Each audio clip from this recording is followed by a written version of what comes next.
Okay, this is a video presentation of setting up a room for a math lesson for 25 students, and I have decided that an appropriate setup would be to have a U-shaped fishbowl with 6 seats in the center and 19 on the outside of the fishbowl or the fishbowl itself. The teacher would be in the front. The 6 seats in the center are for the disability students, along with 3 seats for the peers. Peers seem to be a very helpful way to assist students with disabilities, and in this particular class, I would rotate the peers perhaps on a bi-weekly basis. I would seat the students as follows. I would place the learning disabled student furthest from the door, as it is most likely that he will need the fewest breaks, nor would he normally need to leave the classroom during a break. I would then place the attention deficit hyperactivity disorder child nearest the door in case a break is needed and the child feels that he needs to go out in the hall to take that break. I would place the autistic child in the center, so there are only a few children behind that child, which would probably tend to make him feel more secure.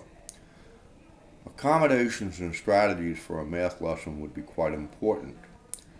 During the drill, I would not have the 3 students with the disabilities doing an actual drill.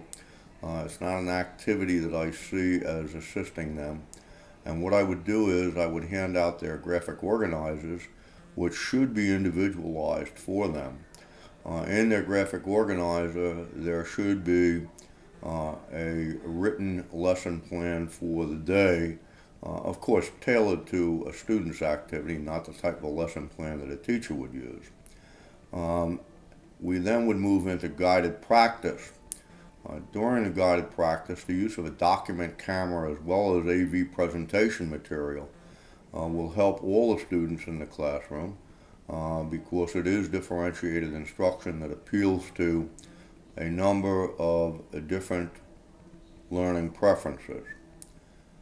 The students with disabilities should be presented with material in chunks, which could be within their graphic organizer and may be somewhat different than the guided practice given to the rest of the class. At that point, the peers could turn around so that they become part of the outer fishbowl, the fishbowl itself. And you could then begin to integrate small group instruction with the 3 students in the center of the fishbowl. The outer ring of the fishbowl would be doing their independent activities. At this point, you can go one-on-one with each one of the students and present the material that is necessary for them, utilizing whatever accommodation strategies seem to work best with that particular child. At the end of the individual practice session, we could then do the daily formative assessment, which for the students on the outside could perhaps be either a verbal question and answer or perhaps a journal entry, an exit ticket.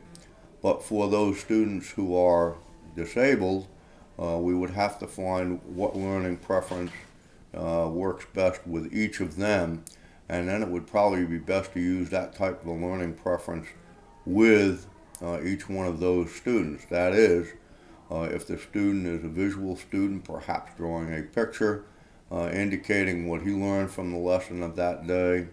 If the student were to be a